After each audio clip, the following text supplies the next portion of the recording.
Deeper, deeper, deeper the fairies went. Their footsteps echoed around them, and Kirsty counted 17 steps before they reached the bottom. "What is it?" Rachel whispered. "Where are we?"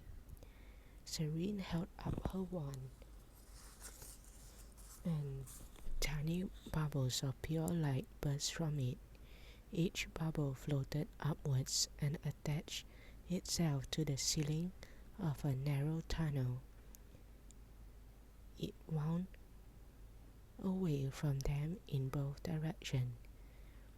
"Shall we go left or right?" Seren asked. They both looked the same.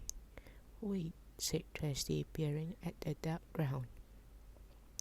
"What's that?" Something was glimmering a little way down the tunnel, the left-hand tunnel. Seren sent another bubble of light towards the ground, and it lit up a tiny silver dog tag in the shape of a comb.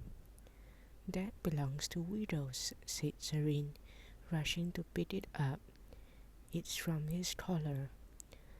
"This must be the way that the goblin went," said Rachel. "It was lucky that the tag fell off." "That wasn't luck," said Seren as they set off down the tunnel. "That was Widow's. He's such a clever boy. He put it off and dropped it because he knew that we would find it." The tunnel was broad and long.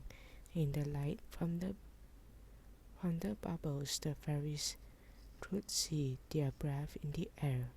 After several minutes, the tunnels opened up and became a round chamber of stone. There was an open door on the other side. "I can see steps," said Kirsty, fluttering forwards. Again the space was too narrow for them to fly. They tiptoed up in a single file, shivering. "I never knew that there were tunnels under Goblin Grotto," said Rachel. "Where do you think we are?" "It's getting colder," Seren whispered. "Wherever we are is like ice." There was a distant rumble above their heads. "Is that thunder?" asked Kirsty. They took a few more steps and heard a squawk. "That's a goblin," said Rachel. "And the rumble isn't thunder, it's running feet." They could hear yells and footsteps now. Water was dripping somewhere nearby. "I feel as if we've been here before," said Kirsty. "We have," Rachel exclaimed suddenly. "Kirsty, we are in the dungeons of the Ice Castle." Seren gasped and staggered sideways against the stone wall. She had grown very pale. "The Ice Castle," she whispered. "What if Jack Frost hears us?" "Keep going," said Kirsty, squeezing her hand. "We have to try." "I cannot move," said Seren. "I am scared." Rachel took Seren's other hand. "We understand," she said. "We've been here lots of times, and we still get scared, but Widows needs us." Just then they heard barking and stampering feet. Seren looked up. "That is Widows," she said in a stronger voice. "He must have escaped. He's leading the goblins in a merry dance all around the castle." "That sounds like something we ought to see," said Kirsty with a little smile. After a few more steps they reached another door, and Rachel peeked around it. "It leads into a corridor," she whispered. "There's a pile of broken furniture we could hide behind."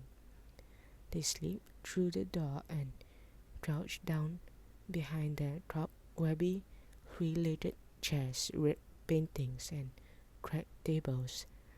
Seren peered at the picture nearest to her and shuddered. "Who's that?" she asked. The figure in the portrait had the same spiky hair and sour expression as Jack Frost. Rachel and Trusty recognized her at once. "That is Chili," said Trusty, Jack Frost's little sister. Seren's eyes opened wide in surprise, but just then they heard running feet, and Riddles shot past their hiding place. With a wand in his mouth, seconds later the pink uniformed goblin came stuttering after him. "Stop right there," he panted, clutching his side. "I've got a stitch." There was a loud wolf, and Riddles zoomed through his legs and raced in the opposite direction. With a groan, the goblin followed him. "This is a game Riddles loves to play," said Seren. "He'll race around until everyone except him is exhausted, then falls asleep chewing whatever he's stolen." "Maybe we can get him to notice us and come this way," said Rachel. She and Trusty giggled as Riddles steered past them, tumbled over his own feet, did a somersault, then kept on running. The goblin followed again. Suddenly a bony hand shot out of nowhere and snatched the goblin almost off his feet. Seren gasped and clapped both hands over her mouth. It was Jack Frost.